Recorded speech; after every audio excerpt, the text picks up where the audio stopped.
ਅੱਜ ਦੀ ਵੱਡੀ ਖਬਰ ਆ ਰਹੀ ਹੈ ਜੀ ਗੁਰਦਾਸਪੁਰ ਸ਼ਹਿਰ ਤੋਂ, ਜਿੱਥੇ ਅੱਜ ਕੇਂਦਰ ਸਰਕਾਰ ਵੱਲੋਂ ਜੋ ਖੇਤੀ ਆਰਡੀਨੈਂਸ ਲਾਗੂ ਕੀਤੇ ਗਏ ਹਨ ਉਹਨਾਂ ਆਰਡੀਨੈਂਸਾਂ ਨੂੰ ਰੱਦ ਕਰਵਾਉਣ ਦੇ ਲਈ ਕਿਸਾਨ ਲਗਾਤਾਰ ਸੰਘਰਸ਼ ਕਰ ਰਹੇ ਹਨ ਅਤੇ ਰਾਜਨੀਤਿਕ ਪਾਰਟੀਆਂ ਵੱਲੋਂ ਇਸ ਬਿੱਲ ਦਾ ਵਿਰੋਧ ਕੀਤਾ ਜਾ ਰਿਹਾ ਹੈ। ਪਰ ਭਾਜਪਾ ਆਗੂਆਂ ਵੱਲੋਂ ਵੀ ਇਸ ਬਿੱਲ ਨੂੰ ਕਿਸਾਨਾਂ ਦੇ ਹੱਕ ਵਿੱਚ ਦੱਸਿਆ ਜਾ ਰਿਹਾ ਹੈ, ਜਿਸ ਤੇ ਚੱਲਦਿਆਂ ਅੱਜ ਭਾਜਪਾ ਆਗੂਆਂ ਵੱਲੋਂ ਗੁਰਦਾਸਪੁਰ ਵਿੱਚ ਪ੍ਰੈਸ ਵਾਰਤਾ ਕਰ ਇਸ ਬਿੱਲ ਨੂੰ ਕਿਸਾਨ ਹਿਤੈਸ਼ੀ ਦੱਸਿਆ ਗਿਆ।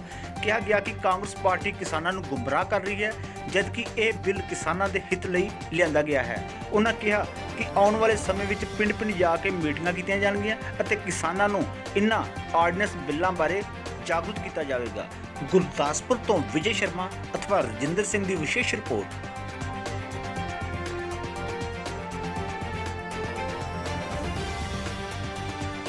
ਅੱਜ ਦੀ ਪ੍ਰੈਸ ਕਾਨਫਰੰਸ ਦੇ ਵਿੱਚ ਜਿਹੜਾ ਪਿਛਲੇ ਕੁਝ ਦਿਨਾਂ ਦੇ ਵਿੱਚ ਸਾਡੇ ਪੰਜਾਬ ਦੇ ਕਿਸਾਨ ਭਾਈਚਾਰੇ ਦੇ ਨਾਲ ਜੋ ਸਾਡੇ ਭਰਾ ਉਹਨਾਂ ਦੇ ਵਿੱਚ ਇੱਕ ਭਰਮ ਫੈਲਾਇਆ ਜਾ ਰਿਹਾ ਕੁਝ ਜਥੇਬੰਦੀਆਂ ਵੱਲੋਂ ਤੇ ਕੁਝ ਪੋਲੀਟੀਕਲ ਪਾਰਟੀਆਂ ਵੱਲੋਂ ਕਿ ਜਿਹੜੇ ਮੋਦੀ ਸਰਕਾਰ 3 ਆਰਡੀਨੈਂਸ ਲੈ ਕੇ ਆਈ ਹੈ ਕਿਸਾਨ ਵਿਰੋਧੀ ਆ।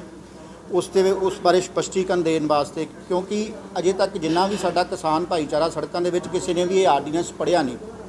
ਇੱਕ ਮੇਰੀ ਤੁਹਾਡੇ ਮਾਧਿਅਮ ਦੇ ਨਾਲ ਕਿਸਾਨ ਭਰਾਵਾਂ ਨੂੰ ਬੇਨਤੀ ਆ ਵੀ ਕਿਰਪਾ ਕਰਕੇ ਇੰਟਰਨੈਟ ਤੋਂ ਡਾਊਨਲੋਡ ਕਰਕੇ ਜਾਂ ਕਿਤੋਂ ਵੀ ਉਹਨਾਂ ਨੂੰ ਅਸੀਂ ਪੰਜਾਬੀ ਦੇ ਵਿੱਚ ਪ੍ਰੋਵਾਈਡ ਕਰਾਵਾਂਗੇ। ਜਿਹੜੇ ਕਾਨੂੰਨ ਬਣੇ ਆ ਉਹਨਾਂ ਨੂੰ ਇੱਕ ਵਾਰੀ ਪੜ੍ਹ ਤੇ ਲੈਣ, ਪੜ੍ਹ ਕੇ ਉਹਨਾਂ ਨੂੰ ਪਤਾ ਲੱਗ ਜਾਏਗਾ ਇਹ ਕਿਸਾਨ ਵਿਰੋਧੀ ਆ ਕਿ ਕਿਸਾਨ ਹਿਤੈਸ਼ੀ।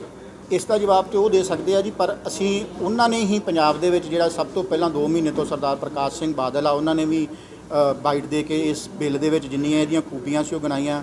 ਹਰਸਿਮਰਤ ਕੌਰ ਬਾਦਲ ਨੇ ਵੀ ਗਿਣਾਈਆਂ, ਸੁਖਬੀਰ ਬਾਦਲ ਨੇ ਵੀ ਗਿਣਾਈਆਂ। ਉਹਨਾਂ ਦੀ ਕੋਈ ਆਪਣੀ ਪੋਲੀਟੀਕਲ ਮਜਬੂਰੀ ਹੋ ਸਕਦੀ ਆ, ਪਰ ਪਹਿਲਾਂ ਉਹ ਵੀ ਇਹਦੇ ਹੱਕ ਦੇ ਵਿੱਚ ਸੀ। ਤੁਸੀਂ ਹੁਣ ਵੀ ਉਹਨਾਂ ਦੀਆਂ YouTube ਦੇ ਉੱਤੋਂ ਸਾਰੀਆਂ ਬਾਈਟ ਦੇਖ ਸਕਦੇ ਆ। ਉਹਨਾਂ ਨੇ ਕੱਲਾ ਕਲੌਜ਼ ਪੜ੍ਹ ਕੇ ਸੁਣਾਇਆ ਜਿਹੜਾ ਕਿਤੇ ਵੀ ਕਿਸਾਨ ਵਿਰੋਧੀ ਨਹੀਂ ਗਾ। ਸਭ ਤੋਂ ਪਹਿਲਾਂ ਤੇ ਪੰਜਾਬ ਦੇ ਵਿੱਚ ਜਿਹੜਾ ਕਿਸਾਨ ਆ ਉਸ ਨੂੰ ਆਪਣੀ ਫਸਲ ਵੇਚਣ ਦੀ ਆਜ਼ਾਦੀ, ਉਹ ਜਿੱਥੇ ਉਹਨੂੰ ਵੱਧ ਮੁੱਲ ਮਿਲ ਸਕਦਾ ਉੱਥੇ ਵੇਚ ਸਕਦਾ। ਦੂਸਰਾ ਜਿਹੜਾ ਇੱਕ ਭਰਮ ਫੈਲਾਇਆ ਜਾ ਰਿਹਾ MSP ਦਾ, ਵੀ MSP ਖਤਮ ਹੋ ਰਹੀ ਹੈ। MSP ਬਿਲਕੁਲ ਖਤਮ ਨਹੀਂ ਹੋ ਰਹੀ। ਜਿੰਨਾ ਚਿਰ ਭਾਰਤੀ ਜਨਤਾ ਪਾਰਟੀ ਦੀ ਕੇਂਦਰ ਦੇ ਵਿੱਚ ਸਰਕਾਰ ਆ, ਪ੍ਰਧਾਨ ਮੰਤਰੀ ਜੀ ਨੇ ਵਿਸ਼ਵਾਸਨ ਦਿਵਾਇਆ, ਸਾਡੇ ਖੇਤੀ ਮੰਤਰੀ ਜੀ ਨੇ ਵਿਸ਼ਵਾਸਨ ਦਿਵਾਇਆ, ਅੱਜ ਮੈਂ ਵੀ ਤੁਹਾਨੂੰ ਕਹਿੰਦਾ ਜਿੰਨਾ ਚਿਰ ਭਾਰਤੀ ਜਨਤਾ ਪਾਰਟੀ ਸਰਕਾਰ ਆ MSP ਖਤਮ ਨਹੀਂ ਹੋਏਗੀ। ਦੂਸਰਾ ਜਿਹੜਾ APMC ਐਕਟ ਆ ਜਿਹਦੇ ਵਿੱਚ ਆਪਾਂ ਮੰਡੀਕਰਨ ਕਹਿੰਦੇ, ਜਿਹੜੀਆਂ ਮੰਡੀਆਂ ਸੀ ਨਾ ਮੰਡੀ ਖਤਮ ਹੋਏਗੀ ਨਾ ਉੱਥੇ ਪ੍ਰੋਕੋਰਮੈਂਟ ਖਤਮ ਹੋਏਗੀ। ਇਸ ਐਕਟ ਦੇ ਵਿੱਚ ਇਹ ਪ੍ਰਾਵਧਾਨ ਦਿੱਤਾ ਗਿਆ ਵੀ ਜੇ ਕਿਸਾਨ ਨੂੰ ਜਿੱਥੇ ਵੱਧ ਰੇਟ ਮਿਲਦਾ ਉਹ ਆਪਣੀ ਫਸਲ ਵੇਚ ਸਕਦਾ। ਦੂਸਰਾ ਜਿਹੜੀ ਪਹਿਲਾਂ ਕੰਟਰੈਕਟ ਫਾਰਮਿੰਗ ਹੁੰਦੀ ਸੀ, ਚਾਹੇ ਉਹ ਰਾਣਾ ਸ਼ੂਗਰਸ ਕਰਾਉਂਦੇ ਸੀ ਚਾਹੇ ਉਹ ਪੈਪਸੀ ਵਾਲੇ ਕਰਾਉਂਦੇ ਸੀ, ਉਹ ਕਿਸਾਨਾਂ ਦੇ ਨਾਲ ਕੰਟਰੈਕਟ ਫਾਰਮਿੰਗ ਕਰਕੇ ਬਾਅਦ ਦੇ ਵਿੱਚ ਜਦੋਂ ਫਸਲ ਆ ਜਾਂਦੀ ਸੀ ਉਹਨਾਂ ਨੂੰ ਖਰਾਬ ਕਰਦੇ ਸੀ। ਸਿਰਫ ਉਹਨਾਂ ਦੀ 25% ਫਸਲ ਲੈਂਦੇ ਸੀ, ਬਾਕੀ ਕਹਿ ਦਿੰਦੇ ਸੀ ਇਹਦੇ ਵਿੱਚ ਸ਼ੂਗਰ ਵੱਧਦਾ, ਇਹਦੀ ਕੁਆਲਿਟੀ ਵਧੀਆ ਨਹੀਂ। ਇਸ ਆਰਡੀਨੈਂਸ ਦੇ ਵਿੱਚ ਉਸ ਚੀਜ਼ ਨੂੰ ਇੱਕ ਕਾਨੂੰਨ ਦੀ ਸ਼ਕਲ ਦੇ ਦਿੱਤੀ ਆ ਤੇ ਉਹ ਕਾਨੂੰਨ ਜਿਹੜਾ ਐਗਰੀਮੈਂਟ ਆ ਉਹ ਵੀ ਇਸ ਕਾਨੂੰਨ ਦੇ ਵਿੱਚ ਹੀ ਬਣ ਕੇ ਆਏਗਾ। ਕੋਈ ਵੀ ਇੰਡਸਟਰੀਲਿਸਟ ਕੋਈ ਵੀ ਆਪਣੇ ਤੌਰ ਤੇ ਐਗਰੀਮੈਂਟ ਨਹੀਂ ਕਰ ਸਕਦਾ। ਇਸ ਐਗਰੀਮੈਂਟ ਦੇ ਤਹਿਤ ਉਹਨੂੰ ਜਿਹੜੀ ਜ਼ਿਮੀਂਦਾਰ ਦੀ ਫਸਲ ਆ ਪੂਰੀ ਦੀ ਪੂਰੀ ਚੁੱਕਣੀ ਪੈਗੀ ਤੇ 3 ਦਿਨ ਦੇ ਵਿੱਚ ਪੇਮੈਂਟ ਕਰਨੀ ਪੈਗੀ। ਉਸ ਆਰਡੀਨੈਂਸ ਕੀ ਹੈਗਾ, ਕੀ ਫਾਇਦਾ ਹੋਊਗਾ ਕਿਸਾਨ ਦੇ? ਇੱਕ ਇਹਦੇ ਵਿੱਚ ਜਿਹੜਾ ਭਰਮ ਫੈਲਾਇਆ ਜਾ ਰਿਹਾ ਕੁਝ ਜਥੇਬੰਦੀਆਂ ਵੱਲੋਂ ਕਿ ਸਾਡੇ ਕੋਲ ਕੋਰਟ ਜਾਣ ਦਾ ਹੱਕ ਖੋਲਿਆ। ਇਹਦੇ ਵਿੱਚ ਕੋਰਟ ਜਾਣ ਦਾ ਕੋਈ ਹੱਕ ਨਹੀਂ ਖੋਇਆ ਗਿਆ। ਉਹਦੇ ਵਿੱਚ ਕਾਨੂੰਨ ਦੇ ਵਿੱਚ ਇੱਕ ਕਲੌਜ਼ ਆ ਗਈ ਆ ਜਿਹਦੇ ਵਿੱਚ DC ਤੇ STM ਨੇ ਇੱਕ ਕਾਨੂੰਨ ਬਣ ਕੇ ਆ ਜਾਣਾ ਜਿਹਦੇ ਵਿੱਚ ਕੋਈ ਵੀ ਜ਼ਿਮੀਂਦਾਰ ਨੂੰ ਪ੍ਰੋਬਲਮ ਹੁੰਦੀ ਆ ਉਹਨੂੰ ਟਾਈਮ ਬਾਉਂਡ ਕਰ ਦਿੱਤਾ ਵੀ 30 ਦਿਨਾਂ ਦੇ ਵਿੱਚ ਉਹਦਾ ਫੈਸਲਾ ਕਰਨਾ ਹੀ ਕਰਨਾ। ਕਿਉਂਕਿ ਜਿਹੜੀ ਕੋਰਟ ਆ ਕੋਰਟ ਨੂੰ ਕਦੀ ਵੀ ਟਾਈਮ ਬਾਉਂਡ ਨਹੀਂ ਕਰ ਸਕਦੀ ਕੋਈ ਵੀ ਸਰਕਾਰ। ਕੋਰਟਾਂ ਦੇ ਵਿੱਚ ਕੇਸ ਦੀਵਾਨੀ ਦਾਅਵੇ ਤੁਹਾਨੂੰ ਪਤਾ ਲੰਬੇ ਚੱਲਦੇ ਆ, ਕਈ ਵਾਰੀ ਪੋਤੇ ਤੋਂ ਸ਼ੁਰੂ ਹੁੰਦੇ ਦਾਦੇ ਤੱਕ ਦੀਵਾਨੀ ਦਾਅਵੇ ਚੱਲਦੇ ਰਹਿੰਦੇ, ਉਹਦਾ ਕੋਈ ਉਹ ਨਹੀਂ ਹੁੰਦਾ, ਫੈਸਲਾ ਨਹੀਂ ਹੁੰਦਾ। ਇਸ ਕਰਕੇ ਜ਼ਿਮੀਂਦਾਰ ਭਰਾ ਨੂੰ ਬਿਲਕੁਲ ਨਹੀਂ ਡਰਨਾ ਚਾਹੀਦਾ। ਹੁਣ ਵੀ ਜਦੋਂ ਸਾਡੀ ਕੋਈ ਖੰਡ ਮਿਲ ਜਾਂ ਦੂਸਰੀ ਸਾਨੂੰ ਕੋਈ ਪੈਸਾ ਨਹੀਂ ਦਿੰਦੀ, ਅਸੀਂ DC ਦਫ਼ਤਰ ਅੱਗੇ ਹੀ ਧਰਨਾ ਦਿੰਦੇ ਵੀ ਸਾਡਾ ਪੈਸਾ ਨਹੀਂ ਮਿਲ ਰਿਹਾ। ਪਰ ਉਦੋਂ DC ਕੋਲ ਕੋਈ ਇਹੋ ਜਿਹਾ ਕਾਨੂੰਨ ਨਹੀਂ ਸੀਗਾ ਜਿਹਦੇ ਵਿੱਚ ਜਿਹੜੇ ਇੰਡਸਟਰੀਲਿਸਟ ਆ ਉਹਨਾਂ ਦੇ ਕੋਲ ਉਹ ਪੈਸਾ ਦਬਾ ਸਕੇ ਜਾਂ ਦਬਾ ਪਾ ਸਕੇ। ਉਸੇ ਚੀਜ਼ ਨੂੰ ਸਟਰੋਂਗ ਕਰਨ ਲਈ ਮੋਦੀ ਸਾਹਿਬ ਇੱਕ ਕਾਨੂੰਨ ਲੈ ਕੇ ਆਏ ਆ ਜਿਹਦੇ ਵਿੱਚ ਕੋਈ ਵੀ ਇੰਡਸਟਰੀਲਿਸਟ ਆ, ਚਾਹੇ ਉਹ ਸ਼ੂਗਰ ਮਿੱਲ ਵਾਲਾ ਵਾ ਚਾਹੇ ਹੋਰ ਕੋਈ, ਉਹ ਜ਼ਿਮੀਂਦਾਰ ਦਾ ਜਿਹੜਾ ਪੈਸਾ ਨਹੀਂ ਹੜਪ ਸਕਦਾ।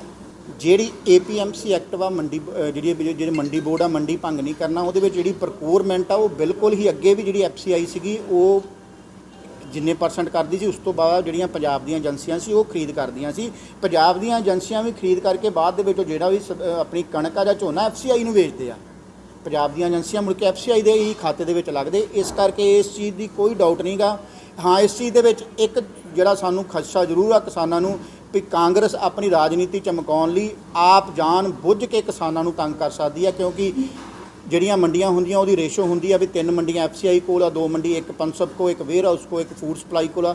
ਇਹ ਸਾਰੀਆਂ ਪੰਜਾਬ ਦੀਆਂ ਏਜੰਸੀਆਂ ਕਾਂਗਰਸ ਸਰਕਾਰ ਆਪ ਜਾਣ ਬੁੱਝ ਕੇ ਜ਼ਿਮੀਂਦਾਰਾਂ ਨੂੰ ਤੰਗ ਕਰ ਸਕਦੀ। ਮੈਂ ਜ਼ਿਮੀਂਦਾਰ ਭਰਾਵਾਂ ਨੂੰ ਤੁਹਾਡੇ ਮਾਧਿਅਮ ਦੇ ਰਾਹੀਂ ਦੱਸਣਾ ਚਾਹੁੰਦਾ ਵਾਂ ਵੀ ਜਿਹੜੀ ਖਰੀਦ ਹੈ FCI ਦੀ ਉਹ ਉਸੇ ਤਰ੍ਹਾਂ ਹੀ ਹੋਏਗੀ ਤੇ ਜਿਹੜੀਆਂ ਦੂਸਰੀਆਂ ਏਜੰਸੀਆਂ ਉਹ ਵੀ ਉਸੇ ਤਰ੍ਹਾਂ ਹੀ ਸਰਕਾਰ ਕਰਨਗੀਆਂ। ਸੈਂਟਰ ਸਰਕਾਰ ਵੱਲੋਂ ਇਸ ਕਾਨੂੰਨ ਦੇ ਵਿੱਚ ਉਹਨੂੰ ਕਿਤੇ ਵੀ ਬੰਦ ਨਹੀਂ ਕੀਤਾ ਗਿਆ। ਕੀ ਕੁਛ ਹੈਗਾ ਸਰ? ਸਿੰਪਲ ਜੀ ਗੱਲ ਹੈ ਵੀ ਭਾਰਤੀ ਜਨਤਾ ਪਾਰਟੀ ਮੋਦੀ ਜੀ ਕਿਸਾਨਾਂ ਬਾਰੇ ਬਹੁਤ ਚਿੰਤਤ ਨੇ। ਹੁਣ ਤੱਕ ਮੋਦੀ ਜੀ ਨੇ ਬੜੇ ਅੱਛੇ ਫੈਸਲੇ ਕਿਸਾਨੀ ਨੂੰ ਲੈ ਕੇ ਕੀਤੇ ਨੇ। ਤੁਸੀਂ ਦੇਖਿਆ ਲਾਕਡਾਊਨ ਦੇ ਵਿੱਚ ਕਿਸਾਨਾਂ ਦੇ ਖਾਤਿਆਂ ਵਿੱਚ ਸਿੱਧੇ ਪੈਸੇ ਮੋਦੀ ਜੀ ਨੇ ਪਾਏ ਔਰ ਮੋਦੀ ਜੀ ਚਾਹੁੰਦੇ ਨੇ ਵੀ 2022 ਤੱਕ ਕਿਸਾਨਾਂ ਦੀ ਆਮਦਨ ਜਿਹੜੀ ਹੈ ਡਬਲ ਹੋਏ। ਉਹਦਾ ਇਹ ਪ੍ਰਯਾਸ ਹੈ। ਸਿੰਪਲ ਜੀ ਗੱਲ ਹੈ ਵੀ ਕਿਸਾਨ ਕੋਲ ਹੁਣ ਦੋ ਅਲਟਰਨੇਟਿਵ ਨੇ। ਇੱਕ ਭਰਾ ਕਹਿੰਦਾ ਕਿ ਮੈਂ ਆਪਣੀ ਕਣਕ ਜਿਹੜੀ ਹੈ ਆਪਣਾ ਝੋਨਾ ਮੈਂ ਉਹ ਮੈਂ ਸਰਕਾਰੀ ਮੰਡੀ 'ਚ ਵੇਚਣਾ ਔਰ ਸਰਕਾਰੀ ਦਾਮ ਦੇ ਉੱਤੇ MSP ਦੇ ਉੱਤੇ ਵੇਚ ਸਕਦਾ। ਛੋਟਾ ਭਰਾ ਕਹਿੰਦਾ ਨਹੀਂ ਮੈਂ ਕਿ ਪ੍ਰਾਈਵੇਟ ਵਪਾਰੀ ਨੂੰ ਦੇਣਾ, ਮੈਨੂੰ ਉੱਥੋਂ ਵੱਧ ਪੈਸੇ ਮਿਲ ਰਹੇ ਨੇ। ਛੋਟਾ ਭਰਾ ਉੱਥੇ ਜਾ ਕੇ ਵੇਚ ਲੈ, ਉਹ ਵੱਧ ਪੈਸੇ ਲੈ ਲੈ, ਇੰਨੀ ਜੀ ਗੱਲ ਹੈ।